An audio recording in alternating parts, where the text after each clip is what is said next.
Mnogi znaju ko je najviši vrh Srbije, to je Velika Rudoka. Jedan od vrhova Šar planine, 2656 metara. Ali mislim da retko ko zna koja je najniža nadmorska visina Srbije. Evo upravo ovde u srcu istočne Srbije. To je ušće Velikog Timoka u Dunav.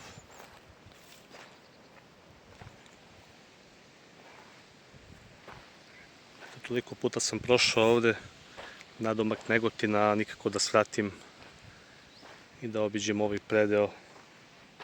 I stvarno je fantastično, nisam vidio ovoliko ptica.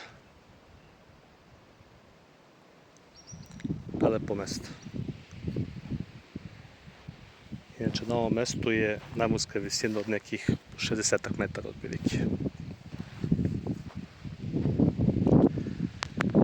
I sama granica sa Rumunijom.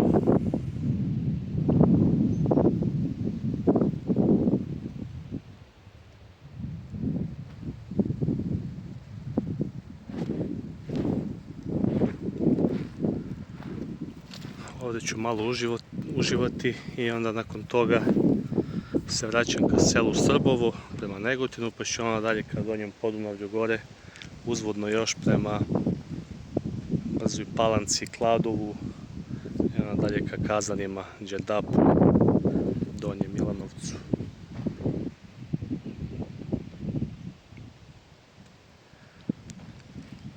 Eto, Timok započinje priču, Crni Timok od Krivog Vira, ispod Svrljiških planina Svrljiški Timok, Trgoviški nadomak Stare planine.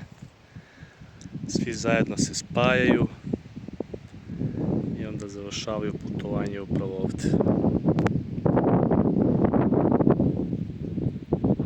U srcu Negotinske, odnosno Timočke krajine. Nekadašnja belgijska pruga je se eksploatisala u selu Brljeno i onda duž Timoka je voz Dunava i onda kasnije smo dalje izvozili. Ovde je postavljen jako lep vidikovac. Pa hajde da se popnemo.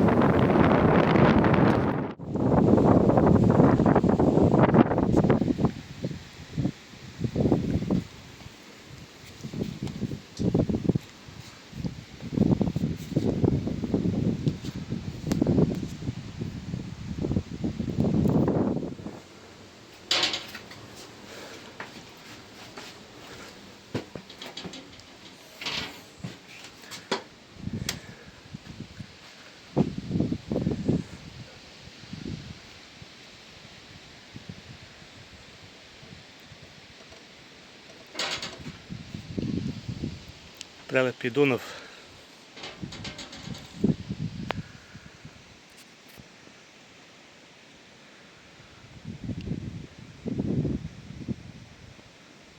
I samo ušće Velikog Timoka u Dunav.